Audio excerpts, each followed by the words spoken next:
लाडकी बहीणसाठी 4,000 कोटी एकूण 7,000 कोटींचा फटका माझ्या विभागाला बसलाय. मंत्री संजय शिरसाट स्पष्टच बोलले. राज्याचे अर्थमंत्री अजित पवार यांनी नुकताच राज्याचा अर्थसंकल्प मांडला. यावेळी अजित पवारांकडून आपल्या मंत्र्यांसाठी बजेटमध्ये हात ढिला सोडण्यात आल्याचं म्हटलं आहे.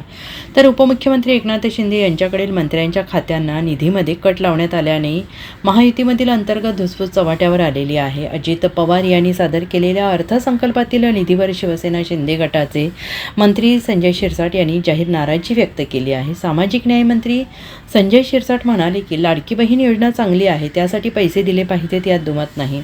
विकासाची कामे केली पाहिजेत, हरकत नाही. मात्र माझा आक्षेप आहे की सामाजिक न्याय आणि आदिवासी खात्याला घटनेच्या तरतुदीनुसार पैसे द्यावे लागत आहेत आणि यात कट करता येत नाही. लाडक्या बहिणीसाठी 4,000 कोटी, पंतप्रधान आवास योजनेसाठी 1,500 कोटी, ऊर्जा विभागासाठी 1,400 कोटी असा एकूण 7,000 कोटींचा फटका माझ्या विभागाला बसलेला आहे. हा विभाग मागास लोकांना प्रवाहात आणण्यासाठी आहे. मुख्यमंत्री अर्थमंत्र्यांनी या खात्याला कट लावला तर कामे कशी होतील आणि याबाबत तरतूद करून द्या असं माझं मत आहे. सामाजिक न्याय विभाग हा सर्वसामान्य दलित वंचितांसाठीचा विभाग आहे. त्याच विभागाला कट लावला तर समाजाच्या कल्याणाचे काय होणार असा प्रश्न त्यांनी उपस्थित केला आहे. तर अशा पद्धतीने कट मारल्यास उद्रेक होईल असा इशारा त्यांनी सरकारला दिलेला आहे. अंजली दमाने यांनी काल जो फोटो दाखवलाय तो विचार करण्यासारखा आहे, गांभीर्याने घेण्यासारखा आहे. आणि याच्यावर जर ते फोटोतली सत्यता जर तपासून जर ते सत्य असेल तर निश्चितच सरकारने यावर सुद्धा आपल्यातर्फे सरकारतर्फे ऍक्शन घेतलीच पाहिजे. नसता गुंड कुणाबरोबर नाचतायत हे सुद्धा चित्र बाहेर जेव्हा जातंय त्याचा अर्थ त्या गुंडाचा दहशत ही पुन्हा त्या जिल्ह्यामध्ये वाढायची शक्यता नाकारता येत नाही. म्हणून दामानी यांनी काल केलेला जो फोटो आहे कालचाच, तो अत्यंत गांभीर्याने घेतला पाहिजे.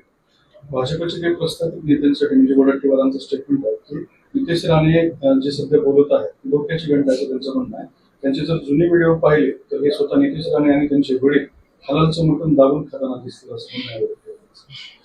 आता त्या पंक्तीला वडट्टीवार गेले असावेत म्हणून त्याच्याबद्दलचं जास्त भाष्य करणं योग्य नाही. परंतु हे एकमेकावर केलेली फक्त चिखलफेक आहे, दुसरं काही नाही. संजय राऊतची काल होळी असल्यामुळं जी काही त्यांनी घेतली होती ती आतापर्यंत उतरलेली नाही. कधीची गोष्ट सांगतो कधीची घटना सांगतो हे त्याला सुद्धा कळत नाही. अहो, ही सत्ता चेंज यासाठी आम्ही केली की जे आम्हाला काँग्रेस राष्ट्रवादी बरोबर जाणं आवडत नाही म्हणून केलेला हा उठाव. परंतु डोक्यावर पडलेल्या माणसाबद्दल काय बोलावं. उन्हाळा तापत चाललेला आहे. संजय राऊतला आता औषधोपचाराची गरज आहे, त्यांनी तो घेतला पाहिजे. आणि असे वक्तव्य करून काहीतरी आम्ही हालचाल निर्माण करतोय, आम्ही काहीतरी वेगळं बोलतोय असा जर समज असेल तर त्याने डोक्यातून काढून टाकला पाहिजे. तुम्ही स्वतः जाऊन बाईट घेऊ शकता.